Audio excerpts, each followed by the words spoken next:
안녕하세요. 오늘은 인간 대 기계 9장 이세돌과 알파고에 대해서 함께 보도록 하겠습니다. 여러분 알파고 계속 들어봤었죠? 자, 2016년 전 세계가 깜짝 놀랄 일이 벌어집니다. 바로 알파고와 이세돌의 대국이었는데요. 정말 충격 그 자체였어요. 우리나라 사람들도 전 세계 시민들도 심지어 알파고 개발자들도 깜짝 놀랄 일이었습니다. 알파고가 5개월 전에 그 이세돌과 대구 5개월 전에 유럽 챔피언을 이기긴 했습니다. 하지만 그는 이세돌보다 조금 수준이 낮았고요. 이세돌과 비교하자면 천지 차이였기 때문에 바둑 관계자들도 인공지능 관계자들도 다 이세돌이 이길 것이다 라고 얘기했고요. 이 알파고 개발팀에서조차 50대 50이 아닐까요? 라고 대답을 했습니다. 그러나 4대 1로 알파고가 이겼습니다. 딥마인드 개발자조차 알파고의 진짜 실력을 모르고 있었던 것입니다. 알파고는 그 유럽 챔피언 파누이와의 대결에서는 그보다 조금 더 잘했고요. 이세돌과의 대구에서는 이세돌보다 조금 더 잘했습니다. 딱 이길 만큼만 잘하는 거죠. 우사인 볼트가 초등학생하고 달리기를 한다면 전력 질주할 필요가 없습니다. 그보다 조금만 더 잘 뛰면 돼요.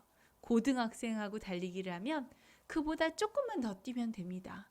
딱 그랬던 거예요. 알파고가. 그래서 우리가 알파고의 진짜 실력을 알기가 어렵습니다. 이번 대국 분석을 통해서 우리가 알파고 앞에서 아이 같은 존재일 수 있겠다라는 생각을 했는데요.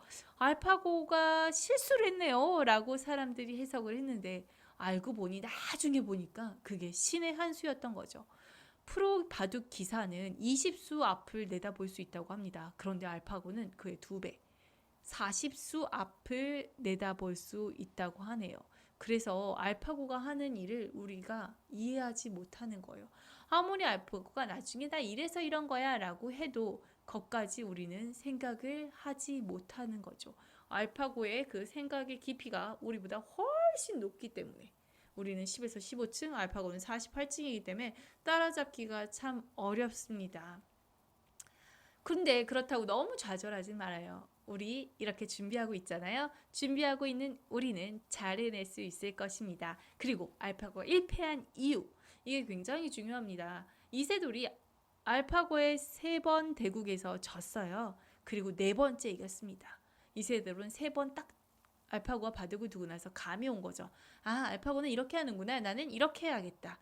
그런데 인간은 그게 돼요. 한 3번 정도만 학습을 하면 우리가 고양이를 3번만 보아도 아이들이 제가 고양이구나 알 수 있잖아요. 그런 걸 원샷 학습법이라고 하는데요. 우리는 그게 되는데 알파고는 그게 안 돼요. 알파고는 수천만 개, 인공지능은 데이터가 엄청 많이 필요하거든요. 그래서 인간이 조금 더 우위에, 인공지능도 훌륭하지만 인간도 훌륭하다고 생각합니다. 우리 잘 할 수 있어요. 자, 그 선생님이 좋아하는 책 중에 에이트라는 책이 있는데요. 이 에이트에 왜 하필이면 대한민국에서 알파고 사건이 벌어졌을까에 대한 이야기가 나옵니다. 내용이 굉장히 충격적이에요. 뭐 이분이 해석한 거기 때문에 조금 다르게 보는 사람도 있겠지만 이미 우리가 알파고 쇼크를 겪기 전에 이미 전 세계는 1997년 체스 왕이 인공지능에게 패배하는, 한마디로 인공지능이 체스 왕을 이기는 사건도 있었고요. 뉴욕에서. 그리고 이미 97년에 인공지능이 많이 알려지기 시작했고요. 빌 게이츠는 97년에 우리나라에 와서 내가 대학생이라면 인공지능을 공부하겠다라고 이야기를 했습니다. 빌 게이츠가 얘기했는데 아무도 그 말을 듣지 않았어요. 우리나라는 공부 잘하는 친구들이 다 의대에 갔습니다. 자, 그 기사를 좀 보고 인공지능 얘기를 들었어야 되는데 요즘은 인공지능 공부하신 분들이 몸값이 어마어마하게 폭등하여 이곳저곳에서 스카우트 제의를 받고 있다고 합니다. 어쨌든 이렇게 인공지능 딥블루가 체스 경기에서 사람을 이긴 이유로 많은 영향을 주었습니다. 일단 빌 게이츠는 97년 이후로 인공지능에 어마어마한 투자를 시작했고요. 레리 페이지는 구글을 만들 수 있게 되었고요. 스티브 잡스도 인공지능에 어마어마한 투자를 해서 애플의 전력을 다 인공지능에 투자해서 애플을 오늘날의 모습으로 이끌었습니다. 그리고 마크 저커버그는 그 97년 대국 때 중학생이었는데 고등학교 가서 인공지능 뮤직 플레이어를 만들었다고 합니다. 자, 어쨌든 이렇게 많은 사람들이 97년 딥블루의 영향을 받고 2012년 슈퍼비전의 영향을 받아서 많이 개발을 했는데 우리나라는 2016년까지 특별한 움직임이 없었습니다. 좀 늦었죠. 그래서 우리는 인공지능 기술과 지식을 구매해야 되는 상황이 되었습니다.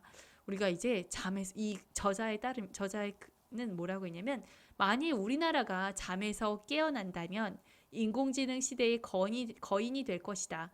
자동차, 선박, 반도체 등에서 그랬던 것처럼 말이다. 그렇습니다. 우리는 지금이라도 깨닫고 하면 됩니다. 이 책의 71페이지 요즘에 나와 있는 말인데요. 섬뜩한 사실은 늦어도 10년 뒤부터 인공지능이 인류를 초월하기 시작한다는 것이다. 이 책이 2019년 11월에 나온 책입니다. 그리고 인류의 역사는 인공지능이 주도하는 새로운 문명의 시대로 접어든다는 것이다.